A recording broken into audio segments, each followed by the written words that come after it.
Arcadian Vanguard presents The Wrestling News in your daily wrestling newscast for Friday, June 9th, 2023. Good morning, I'm Mike Sempervive. We begin today with last night's episode of Ring of Honor streamed on the Honor Club platform and featuring matches taped last Sunday at Universal Studios in Orlando, Florida. In an angle during the show, Tony Khan announced the creation of a board of directors to help him run Ring of Honor and storyline. You know, ladies and gentlemen, here in Ring of Honor and in AEW, I have a ton of responsibilities. I'm the matchmaker both in AEW and Ring of Honor, and I'm going to continue in that capacity.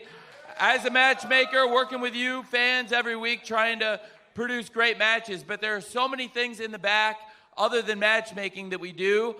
There's a lot of talent relations, administrations, operations work, and, you know, I've decided maybe it would be good to form a board of directors here in Ring of Honor.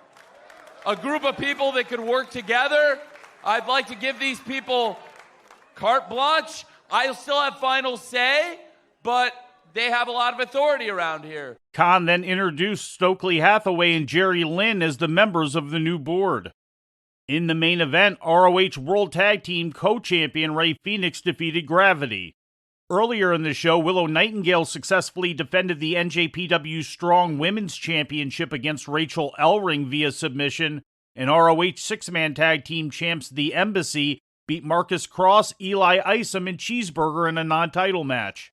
ROH World Women's Champion Athena attacked Kiera Hogan following Hogan's victory over Robin Renegade, but Hogan managed to fight her off. Pull a fast one. Oh! Wait a second! The Ring of Honor Women's Champion Athena is here! Oh, payback, here's a bitch! Oh, goodness. The kendo stick!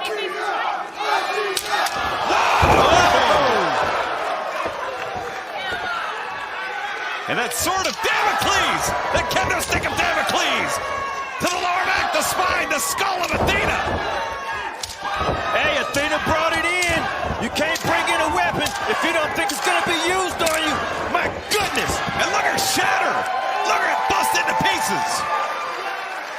In other selected results, Mercedes Martinez beat Vert Vixen, Kyle Fletcher pinned Christopher Daniels, Lee Moriarty defeated Griff Garrison, Matt Sydal upended Zach Clayton, Dralistico topped Willie Mack, and the Dark Order went over Shane Taylor and the Workhorsemen. Turning to Impact Wrestling, Impact on Access TV was aired last night featuring matches that were taped on May 27th at the Western Fair District Agriplex in London, Ontario. The main event of the show saw Moose team up with Rich Swann to defeat Nick Aldis and Jonathan Gresham. After the bout, Heath, Mike Bailey, Bully Ray, and PCO came down to the ring and a brawl broke out to end the program. Aldis, Gresham, Heath, and Bully Ray will face Bailey, Moose, Swann, and PCO in what's being called an 8-4-1 match during tonight's Against All Odds live stream on Impact Plus. The match will begin as an 8-man tag team match, with the winning team then facing off against each other in a fatal four-way to decide who will become the number one contender to the Impact World Championship currently held by Steve Maclin.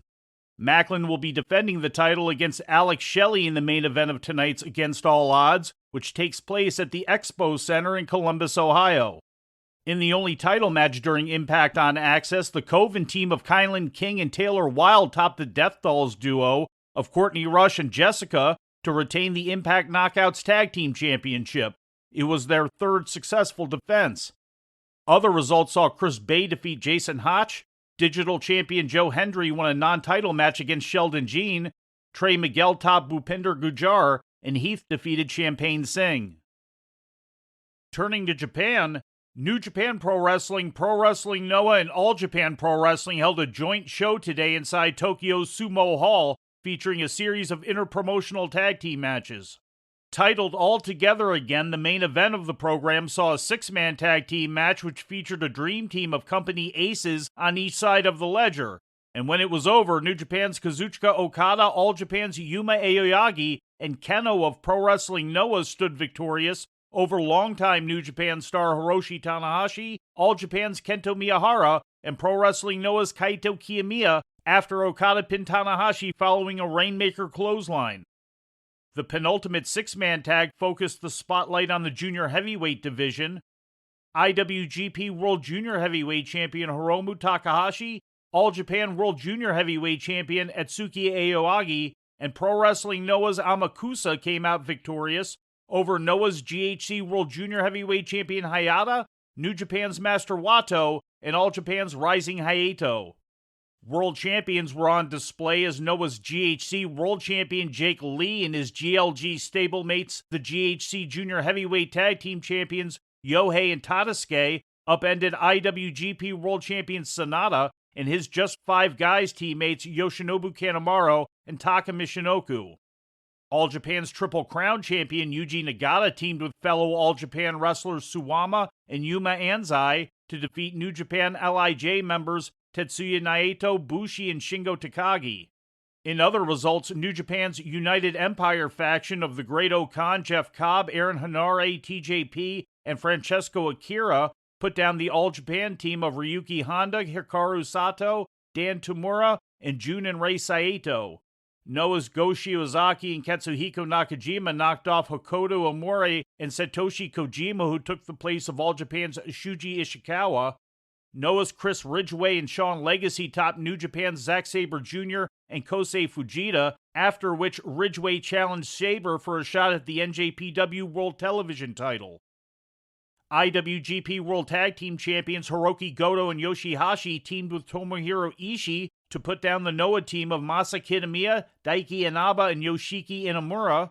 In the only singles match on the show, New Japan's Shota Umino defeated All Japan's Yoshitatsu. And in the pre-show matchup, New Japan's Raisuke Taguchi teamed with Yo and All Japan's Black Mensore and Ryo Inoue to defeat the all-Noah foursome of Atsushi Kotoge, Seiki Yoshioka, Alejandro, and Super Crazy. And in injury news out of Japan this morning, the Tokyo Joshi Pro promotion has announced that due to a neck injury, Yuka Sakazaki has been pulled from the company's upcoming show on June 11th. As a result, Sakazaki and her partner Mizuki will relinquish the TJP Princess Tag Team titles, and Sakazaki's upcoming opponent for July 8th Summer Sun Princess show, AEW's Nyla Rose, will have a new match announced soon. And before we leave you today, we'd like to remind you that however you consume your content, you can find the wrestling news 24 hours a day and 7 days a week across social media. On Twitter, follow us at Wrestling News AV. Our Facebook page is also Wrestling News AV. The Wrestling News can also be found on the Arcadian Vanguard YouTube page. And for those who utilize Amazon Echo devices, just tell Alexa to play the Wrestling News podcast. And remember to make sure you add podcast at the end. Once again, for daily updates, breaking news, and more, follow the Wrestling News across social media. And that's the news for today. If anything happens, we will be here to tell you about it. No clickbait, no paywall, just the Wrestling News. The Wrestling News is a division of Arcadian Vanguard, and the Wrestling Newscast is a production of the Arcadian Vanguard Podcast Network.